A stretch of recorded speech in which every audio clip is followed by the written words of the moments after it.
Este é o programa Nisto Cremos, as grandes verdades da Bíblia. A lição de hoje é a número 21. Vamos ver o que aprendemos na Bíblia sobre esse tema interessante, a mordomia cristã. Uma das maiores preocupações das grandes empresas do mundo, das grandes instituições, é encontrar executivos que estejam à altura das exigências do mercado de trabalho. Quanto maiores forem as responsabilidades do cargo, maior a dificuldade de encontrar um profissional adequado. Uma das formas mais comuns praticadas pelas companhias é utilizar a rede de contatos de seus próprios executivos. São as chamadas network. Outra forma de descobrir talentos administrativos no mercado de trabalho, utilizada por muitas grandes corporações, são os chamados headhunters, caçadores de talentos.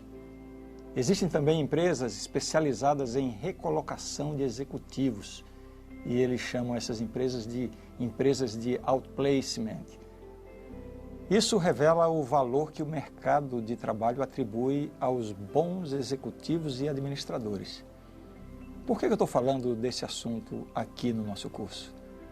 A Bíblia ensina que Deus criou o ser humano e o colocou para ser o administrador de todos os recursos que Ele, Deus, disponibiliza para nós, seres humanos.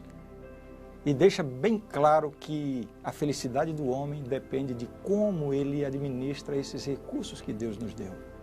Esse tema na Bíblia é conhecido como a mordomia cristã. Vamos entender bem esse assunto hoje.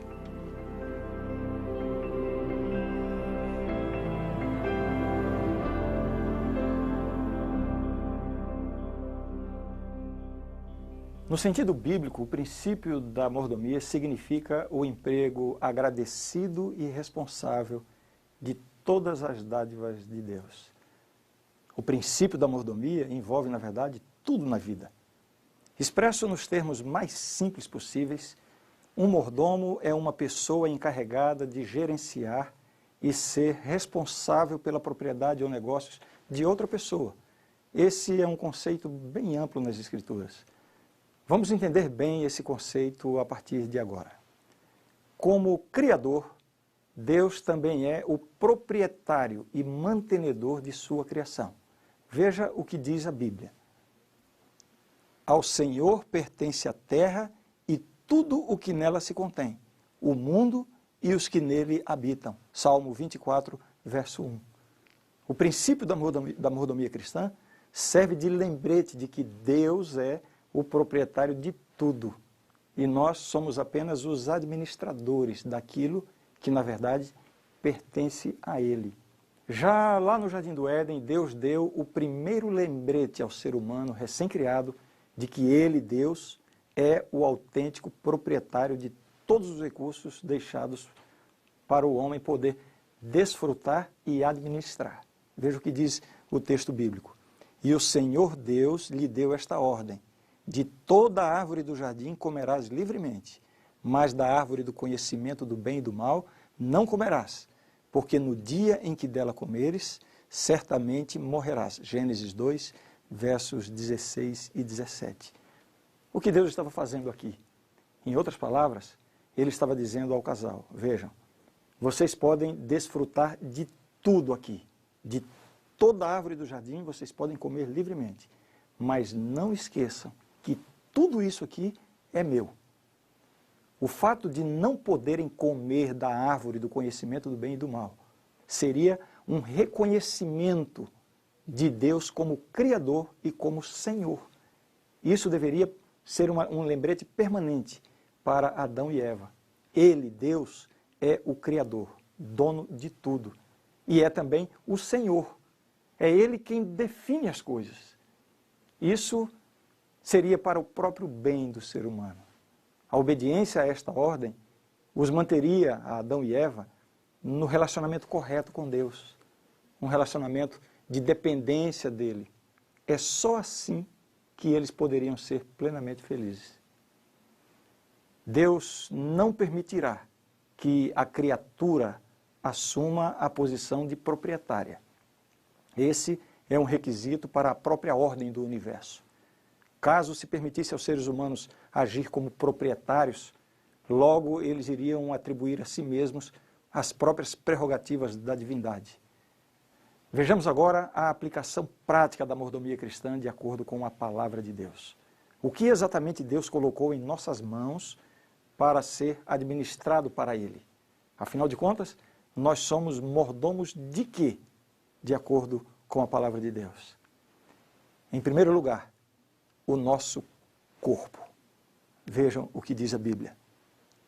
Não sabeis que sois santuário de Deus e que o Espírito de Deus habita em vós? Se alguém destruir o santuário de Deus, Deus o destruirá, porque o santuário de Deus, que sois vós, é sagrado. 1 Coríntios capítulo 3, versos 16 e 17. Vejam, o corpo, o título está aqui, o templo do corpo. O nosso corpo, o corpo do cristão, ele é considerado um santuário, um templo para a habitação de Deus. E o texto é muito claro, é o santuário de Deus. O cristão não pertence a si mesmo, nós pertencemos a Deus. Uma outra confirmação dessa ideia. Acaso não sabeis que o vosso corpo é santuário do Espírito Santo que está em vós, o qual tendes da parte de Deus, e que não sois de vós mesmos, porque fostes comprados por preço?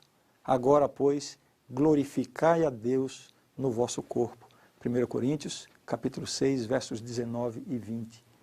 O que significa isso? O cristão usa o seu corpo para glorificar a Deus. Nós somos mordomos do corpo diante de Deus e não proprietários. Lembra do conceito? Uma pessoa que vive realmente em comunhão com Deus e que de fato está se preparando para a vida eterna ao lado de Deus, essa pessoa vai ter o cuidado com o seu próprio corpo. Isso envolve desde o cuidado da saúde até a aparência exterior. Imagine só, se o Espírito Santo aparecesse visivelmente a você e lhe dissesse: olha, prepare para mim um quarto em sua casa. Será o meu quarto, onde eu vou morar. Como é que você prepararia esse quarto? Eu tenho certeza que você não escolheria a casinha do cachorro lá fora, ou mesmo o pior cômodozinho da sua casa, não é verdade? Certamente você escolheria a melhor parte da casa, faria a melhor arrumação possível, deixaria o mais limpo e cheiroso possível. Afinal, é ali que vai morar o Espírito Santo. Eu tenho certeza que essa seria a reação de cada um de nós, pois é exatamente isso o que o Espírito Santo está dizendo para você, com uma diferença. Ele não está dizendo que quer morar num cômodo da sua casa. O Espírito Santo quer morar no seu corpo. O texto bíblico é assim: não sabeis que sois santuário de Deus e que o Espírito de Deus habita em vós? 1 Coríntios 3,16. Vejam o que está na tela. Portanto, quer comais, quer bebais, ou façais outra coisa qualquer, fazei tudo para a glória de Deus. 1 Coríntios 10, 31. Tudo no nosso corpo deve ser para a glória de Deus. E sabe quem é que vai sair ganhando com isso? Não é o Espírito Santo, não. Quem sai ganhando com isso é você, sou eu. Veja, se eu tenho a consciência de que o meu corpo é o templo do Espírito Santo, eu não vou usar drogas, eu não vou fumar, eu não vou beber bebida alcoólica, eu não vou viver nas noitadas acabando com a minha saúde. Eu vou pensar 10 vezes, 20 vezes, quando vier uma ideia de marcar o meu corpo com tatuagens ou de enchê-lo com metais por todos os lados. Deus quer morar no meu corpo. Essas coisas certamente não vão glorificar a Deus. Então, quem é que vai sair ganhando com tudo isso? Nós é que saímos ganhando. Mordomia é isso. Nós administramos bem o que Deus colocou em nossas mãos e nós é que saímos ganhando. E o que dizer da sexualidade? Estamos falando ainda do corpo. A partir do momento em que eu tenho a consciência de que o meu corpo é a morada de Deus, eu vou desfrutar da bênção do sexo da forma como Deus ensinou. Veja só o que diz 1 Coríntios capítulo 6, versos 18 e 19. Fugi da impureza. Qualquer outro pecado que uma pessoa cometer é fora do corpo, mas aquele que pratica a imoralidade peca contra o próprio corpo. Acaso não sabeis que o vosso corpo é santuário do Espírito Santo, que está em vós, o qual tendes da parte de Deus e que não sois de vós mesmos? Então, quando falamos de sexualidade, temos que lembrar disso. O nosso corpo é o templo do Espírito Santo. Vamos continuar. Outro recurso que Deus nos confiou para administrarmos como seus mordomos. Que recurso é esse? São os talentos. Os talentos que Deus dá a cada um de nós. Cada pessoa possui aptidões especiais. Uns são dotados de talento para música, para fazer amigos, para influenciar pessoas, para ensinar, para promover a paz, enfim. Deus nos dá esses talentos não para recebermos as glórias como se fossem nossos, mas sim para que o doador seja glorificado. O uso que fazemos dos talentos definirá se reconhecemos ou não a Deus como Criador e como Senhor da nossa vida. Veja o que diz a Bíblia. Toda boa dádiva e todo dom perfeito são lá do alto, descendo do Pai das luzes, em quem não pode existir variação ou sombra de mudança. Tiago capítulo 1, verso 17. Cada talento pode ser utilizado tanto para glorificar a pessoa que o possui, quanto para glorificar o doador dos talentos. A pessoa pode aperfeiçoar diligentemente o talento para a glória de Deus, ou fazer o mau uso do talento para o seu engrandecimento pessoal. E mais, na parábola dos talentos, Jesus nos adverte da responsabilidade que temos de usar os nossos talentos, em vez de deixá-los inativos. Eu quero convidar você para ler com calma depois esta parábola, a parábola dos talentos, que está no Evangelho de São Mateus, capítulo 25, dos versos 14 a 30. E você vai ver a responsabilidade que nós temos de usar os nossos talentos. E mais uma vez eu pergunto, quem vai sair ganhando com isso? Veja, se você exercita os seus talentos, se você usa os seus talentos em benefício de outras pessoas, em benefício de sua família, de seus amigos, da sociedade, dos seus filhos, quem é que vai sair ganhando com isso? É Deus? Claro que não. Tudo o que Deus nos pede é para o nosso próprio bem. Vamos falar agora de outro recurso que Deus coloca à nossa disposição para que nós administremos para Ele. Outro recurso que exige a nossa mordomia, ou seja, que Deus nos confiou para administrarmos, não como proprietários, e sim como mordomos. Esse recurso se chama tempo. E aqui vem um dos aspectos mais importantes da vida, o uso do tempo. O tempo é um dom de Deus que Ele dá em igual medida para todas as pessoas.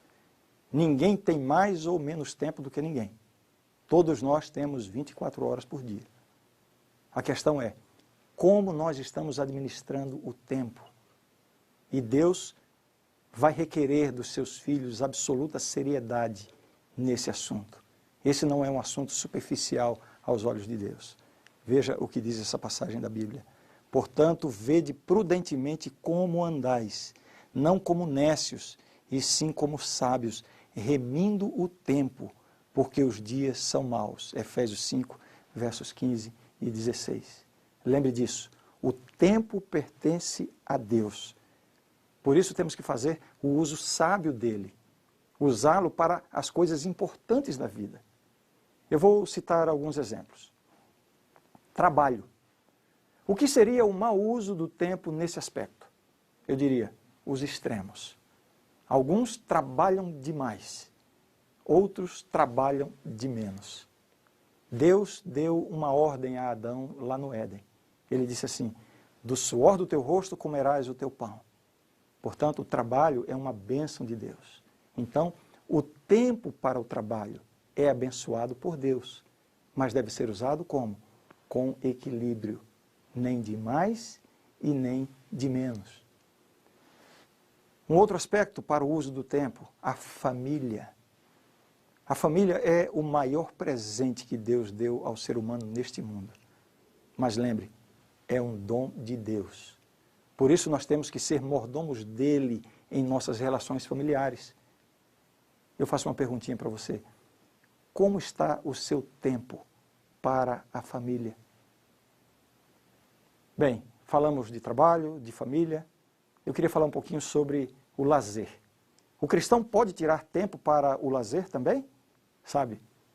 Aqui está o motivo porque muitas pessoas sentem aversão à religião.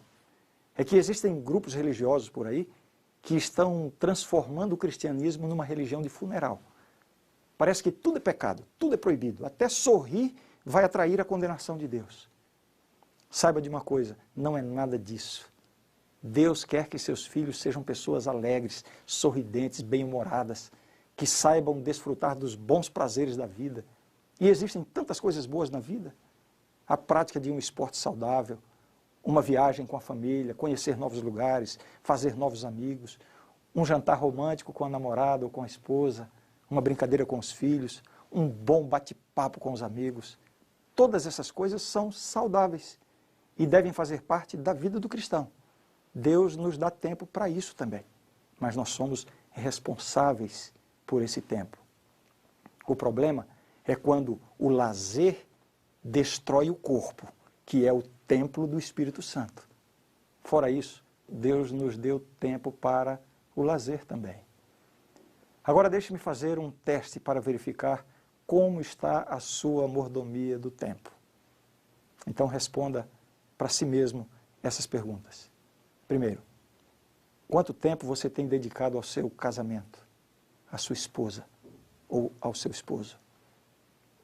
Quanto tempo você tem dedicado aos seus filhos? E olhe, não me venha com aquela velha desculpa de eu ofereço qualidade e não quantidade de tempo. As crianças querem quantidade de tempo. Entenda uma coisa, Deus é dono de tudo. Como é que você está administrando o tempo que Ele está lhe dando? Somente para os seus interesses? Essa questão do tempo é tão importante que Deus faz conosco igualzinho Ele fez com Adão e Eva lá no Jardim do Éden. Quando Ele disse, de toda a árvore do jardim comerás livremente, mas da árvore do conhecimento do bem e do mal não comerás. Em outras palavras, Deus estava dizendo, eu permito que vocês usem e desfrutem de tudo o que há aqui, mas vocês não podem esquecer que nada disso é de vocês. Tudo é meu. Por isso, nessa árvore aqui, não toquem. Adão e Eva não podiam esquecer que Deus é o Criador e o Senhor de tudo. Agora veja só o que Deus fez em relação ao tempo. E veja se não é bem semelhante ao que Ele fez com Adão e Eva. Quarto mandamento da lei de Deus. Lembra-te do dia de sábado para o santificar. 6 dias trabalharás e farás toda a tua obra, mas o 7º dia é o sábado do Senhor teu Deus. Não farás nenhum trabalho, nem tu, nem o teu filho, nem a tua filha, nem o teu servo, nem a tua serva, nem o teu animal, nem o forasteiro das tuas portas para dentro, porque em 6 dias fez o Senhor os céus e a terra, o mar e tudo que neles há, e ao 7º dia descansou. Por isso o Senhor abençoou o dia de sábado e o santificou. Êxodo, capítulo 20, versos 8 a 11. Você está conseguindo enxergar o paralelo aqui? Veja, lá no Éden, Deus disse, de toda árvore do jardim comerás livremente, mas da árvore do conhecimento do bem e do mal não comerás. No Monte Sinai, Deus diz para toda a humanidade, 6 dias trabalharás e farás toda a tua obra, mas o 7º dia é o sábado do Senhor teu Deus, não farás nenhum trabalho. Você vê o paralelo? Agora veja o outro paralelo em relação a esse assunto. Lá no Éden, o diabo veio a Eva através da serpente e a convenceu de que ela podia comer da árvore proibida. E até hoje, a humanidade está sofrendo essas consequências. Com relação ao sábado, o diabo faz a mesma coisa. Ao longo da história da humanidade, ele está convencendo bilhões de pessoas a usarem para si mesmos o tempo que Deus reservou somente para ele. Para uns ele diz assim, que diferença há entre um dia e outro? Todos os dias são iguais. Para outros ele diz, guarde o domingo, é o dia da ressurreição de Jesus. E assim, com todos os tipos de argumento, da mesma forma como ele fez com Adão e Eva no Éden, ele tem convencido a humanidade a usar o que Deus reservou apenas para o seu uso. Nesse caso aqui, o 7º dia, o sábado do Senhor. E veja, logo o 4º mandamento, que é o único dos 10, que identifica a Deus como nosso Criador e Senhor. O princípio da mordomia cristã é o quê? É o reconhecimento de Deus como Criador e Senhor. E então o inimigo de Deus ataca exatamente o único mandamento que revela a Deus como Criador e Senhor. Veja novamente aqui o texto do mandamento. Lembra-te do dia do sábado para o santificar. 6 dias trabalharás, farás toda a tua obra, mas o 7º dia é o sábado do Senhor teu Deus. Não farás nenhum trabalho, etc, etc. Porque em 6 dias fez o Senhor os céus e a terra. É o único mandamento que apresenta a Deus como Senhor e como Criador de todas as coisas. Se você quiser saber mais sobre o tema do 4º mandamento, que não dá para a gente entrar em todos os detalhes aqui, veja o estudo número 20 dessa nossa série. Vamos agora para a última parte do nosso estudo sobre a mordomia cristã. Já vimos que Deus nos deu a responsabilidade de administrarmos o quê? O templo do corpo, que é o templo do Espírito Santo, os talentos, os dons, os talentos que Deus nos dá, e o tempo. Você percebeu? T. Templo, talentos e tempo. E para ficar fácil memorizar, vamos continuar nessa mesma letra. Agora vem o tesouro, ou seja, os bens materiais. Deus deseja que reconheçamos que tudo o que possuímos em termos de bens materiais também pertencem a Ele. É Ele quem possibilita esses bens em nossa vida. Vamos ler novamente o que está em Tiago, capítulo 1, verso 17. Toda boa dádiva e todo dom perfeito são lá do alto, descendo do Pai das luzes, em quem não pode existir variação ou sombra de mudança. Toda boa dádiva vem de onde? São lá do alto. Tem gente que diz assim, o que eu tenho é meu, ganhei com o meu trabalho, o meu suor, a minha dedicação. E a sua vida, a quem pertence? E se Deus lhe tirar o fôlego de vida que só Ele possui, o que será de você? O que serão das suas riquezas? E se você não tivesse saúde para trabalhar? Veja só o que diz a Bíblia. Antes te lembrarás do Senhor teu Deus, porque é Ele que te dá força para adquirires riquezas. Deuteronômio 8:18. O que esses textos estão mostrando é que nada do que nós temos pertence a nós mesmos.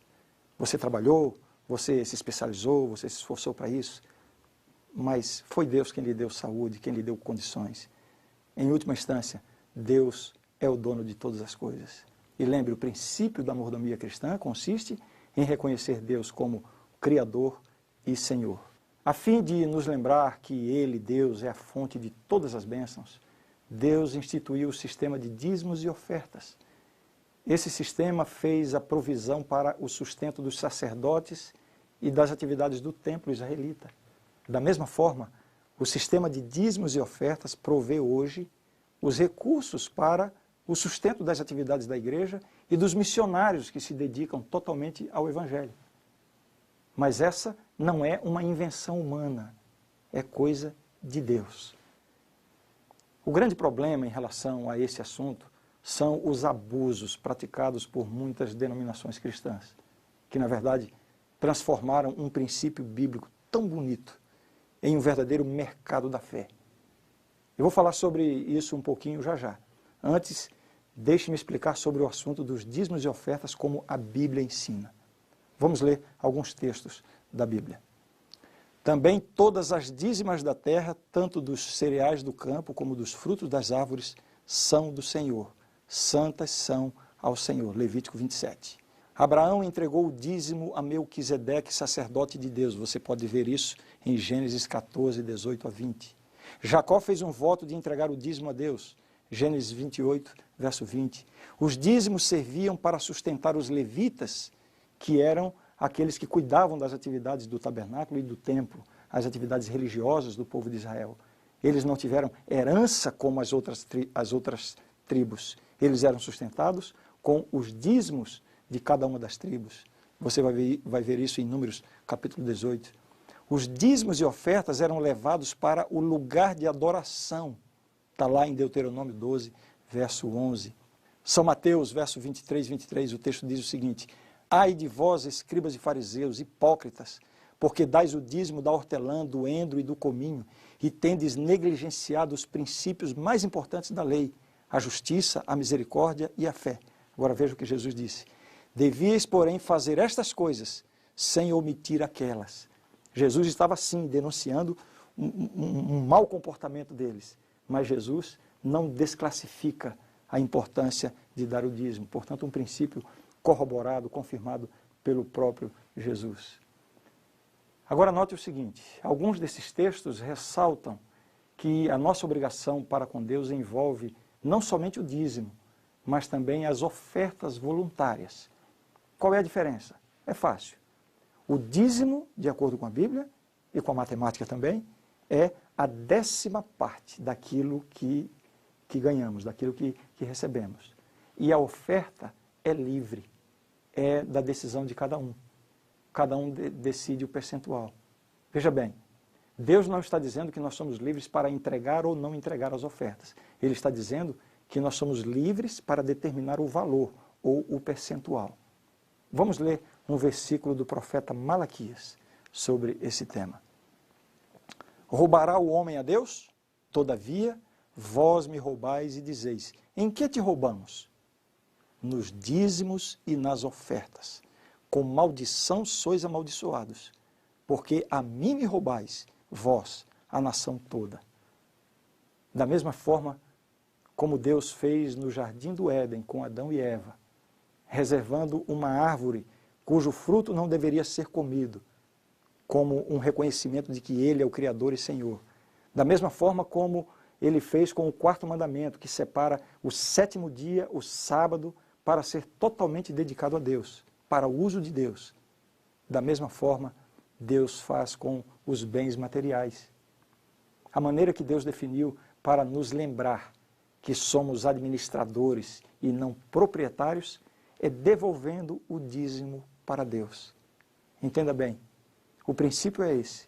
Se somos mordomos, então significa que tudo é de Deus. Os 100% do que temos, do que ganhamos, do salário, dos nossos bens, tudo pertence a Deus. Esse é o sentimento, é o espírito do verdadeiro cristão. Mas ele nos dá liberdade para administrarmos 90% e separa 10% para uso exclusivo dele. No Éden, ele disse: de toda a árvore do jardim comerás livremente. No Sinai, ele disse: 6 dias trabalharás e farás toda a tua obra. E agora, o que ele está dizendo em relação ao nosso dinheiro?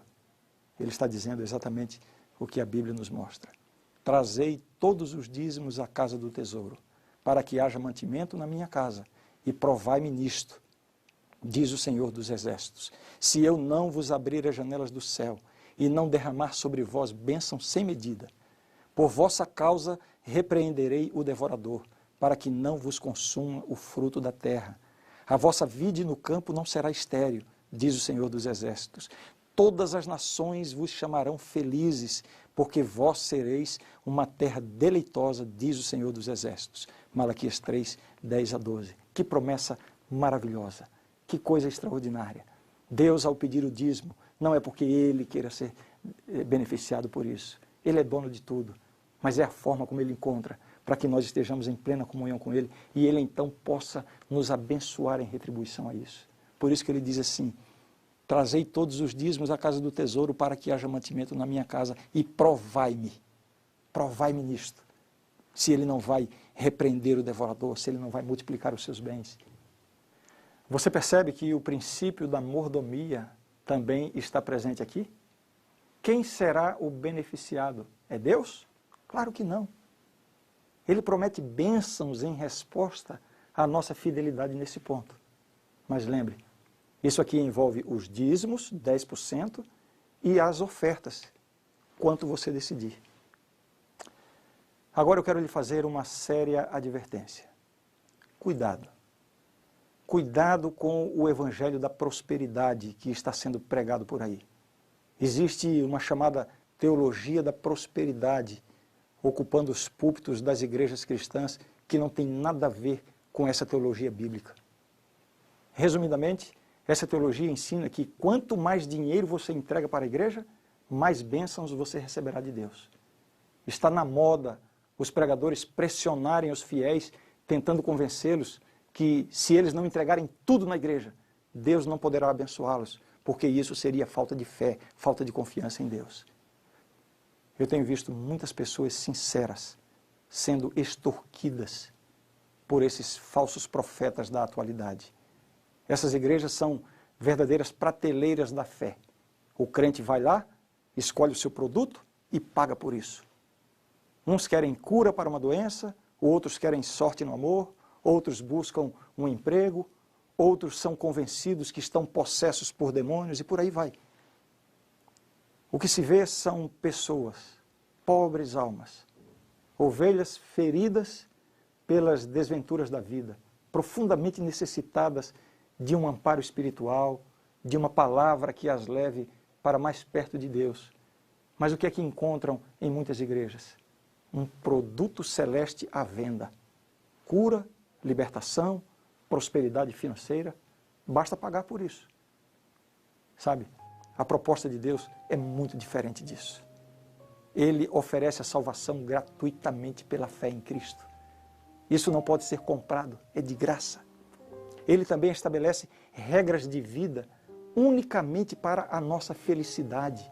Ele diz, cuide do seu corpo, use bem os seus talentos, administre o seu tempo com sabedoria e seja um fiel dizimista e ofertante para a causa do Evangelho. E Ele mesmo dá a sua palavra como garantia. Provai-me nisto, diz o Senhor dos Exércitos, se eu não vos abrir as janelas do céu e não derramar sobre vós bênção sem medida. Esse é o plano de Deus para a vida de cada um dos seus filhos.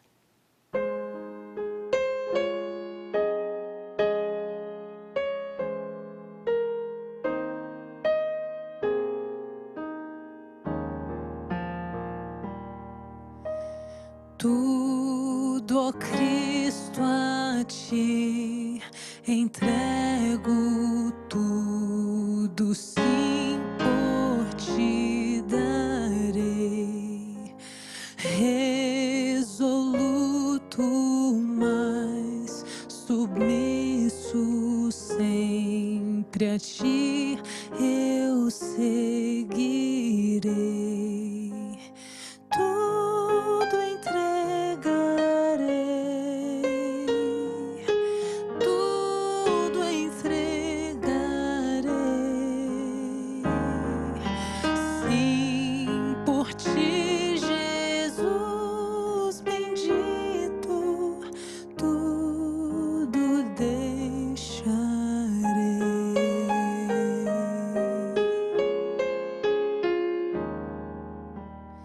Tudo, ó Cristo, a ti entrego, corpo e alma, eis aqui. Este mundo mal renego, quero dedicar-me a ti.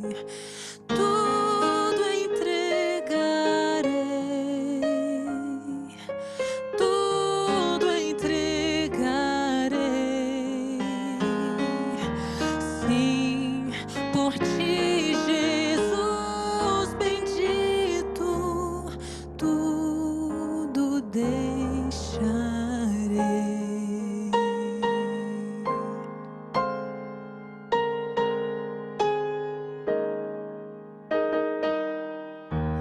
Tudo, ó Cristo, a ti entrego, que prazer, ó meu Senhor.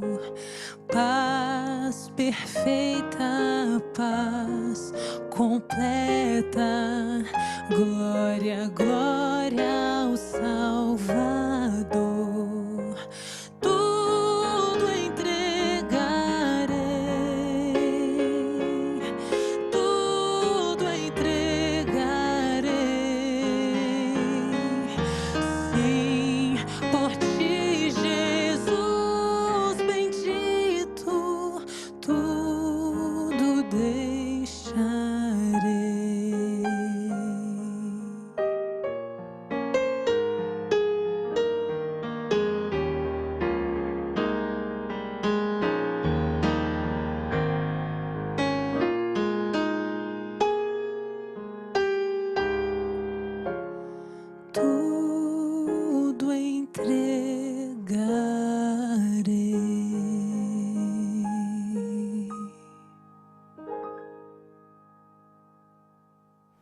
A grande verdade do estudo de hoje é esta: somos despenseiros de Deus, responsáveis a Ele pelo uso apropriado do tempo e das oportunidades, capacidades e posses, e das bênçãos da terra e seus recursos que Ele colocou sob o nosso cuidado.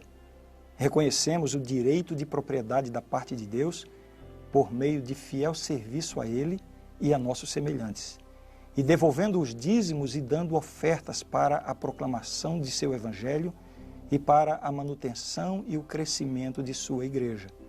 A mordomia é um privilégio que Deus nos concede para desenvolvimento no amor e para vitória sobre o egoísmo e a cobiça. O mordomo se regozija nas bênçãos que advêm aos outros como resultado de sua fidelidade. Esta é a verdade e eu creio nisto. Na próxima lição estudaremos sobre a conduta cristã, como deve ser a vida do cristão. Vamos estudar sobre vestuário, lazer, alimentação e muito mais. Aguardo você.